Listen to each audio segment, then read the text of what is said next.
আসসালামু আলাইকুম। আমি Humayun Kabir Jyoti, Sweden national cricketer, wicket keeper cum batsman. আমি আজকে আপনাদের সামনে আসছি ঢাকা অপটিক্যাল প্যাভিলিয়ন রিলেটেড কিছু কথা বলতে। যে এই সার্ভিসটা আমি এসে দেখলাম, আপনি যদি কম্পেয়ার করেন আমাদের ইউরোপের সাথে, আমি মোর ওভার দেন 21 কান্ট্রিজ ভিজিট করছি অলরেডি। সেটা খেলার উদ্দেশ্যে, ভিজিটের পারপাসে, সুইডেনে থাকার পারপাসে, খেলার পারপাসে অনেক দেশে আমি ভিজিট করছি। আর বেসিক্যালি আমার চোখেও একটু প্রবলেম আছে, যার জন্য আমি অপটিক্যালের যে কোনো ধরনের সার্ভিস আমার নিতে হয়। তো আমি বেসিক্যালি লেন্সও ইউজ করি খেলার সময়।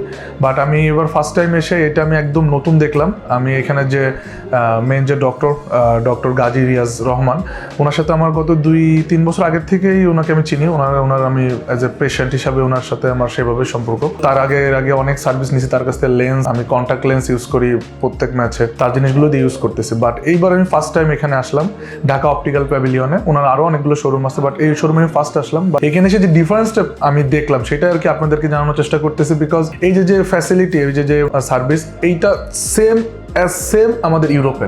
নট অনলি ইউরোপ, আপনার ইউএসএ, লন্ডনে আপনার এই প্যাটার্নে চলে। যে আমাদের বাংলাদেশ যে ডিজিটাল হচ্ছে, এইটাই তা দেখলে বোঝা যায়। কারণ আমি এই ফ্যাসিলিটি ওইখানে দুদিন পেয়ে আসছি, আমি ওইখানে আমার চোখ দেখাই। বাট এই ফ্যাসিলিটি আপনার আলাদা আলাদা চেম্বার থাকবে, আলাদা আলাদা কাউন্সিলিং থাকবে। আমাদের দেশের সমস্যা কি, আমরা ডক্টর যারা তাদের রোগীদেরকে সেভাবে টাইম দিই না। বাট যদি আপনার টাইমটা না দেওয়া হয় প্রবলেমটা নিয়ে, যে তার বেসিক্যালি মেন রিজনটা কি, তার সাথে একটু কথা না বলা যায়, তার সাথে সবকিছু না জানা যায়, আমাদের এখানে সময়ের মূল্য নেই, 5 মিনিটের মধ্যে রোগী দিকে শেষ।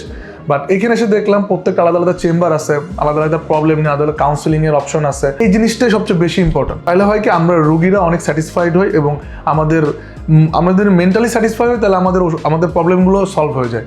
তো এখানে এসে সবচেয়ে বড় ডিফারেন্সটা দেখলাম বাংলাদেশের মধ্যে। আমি বেসিক্যালি ফার্স্ট দেখলাম এই ধরনের অ্যাক্টিভিটিস আমাদের এখানে। তার মানে হোল ইউরোপের একটা ভাইবস, যে আমরা যে ডিজিটাল হয়ে যাচ্ছি, তো এই চেম্বারটা দেখলে বোঝা যায়। তো আপনাদের কাছে আমি অবশ্যই হাইলি রেকমেন্ড করব। তো হোপফুলি আপনারা সবাই এখানে আসবেন, যাদের যে সমস্যাগুলো আছে। আপনারা বাইরের দেশের একটা সার্ভিস পাবেন। আপনারা মনে করেন যে আপনারা ইন্ডিয়া যাবেন, আপনারা থাইল্যান্ড, সিঙ্গাপুর যাবেন, এখানে একবার এসে দেখেন, এখানে এসে সার্ভিসটা দেখেন। রিজনেবলও আছে। এখানে যারা জব করতেছেন, যে ডক্টর বা যে সাপোর্ট স্টাফ আছেন, তারা খুবই সাপোর্টিভ, খুবই হেল্পফুল। আপনি এসে দেখেন, বুকিং দেন ঢাকা অপটিক্যাল প্যাভিলিয়ন, আপনারা নিজেরাই বুঝতে পারবেন যে আসলে এটা ভালো না খারাপ। তো সবাইকে ধন্যবাদ। আমার জন্য দোয়া করবেন, যে ভালো খেলতে পারি, বাংলাদেশের সুনামটা অর্জন বই নিয়ে যেতে পারি বাইরের দেশে, আর ঢাকা অপটিক্যাল প্যাভিলিয়নের জন্য যাতে আমি যে সার্ভিসটা পাই, সবাই যেন সেম সার্ভিসটাই পায়। ধন্যবাদ সবাইকে। আসসালামু আলাইকুম।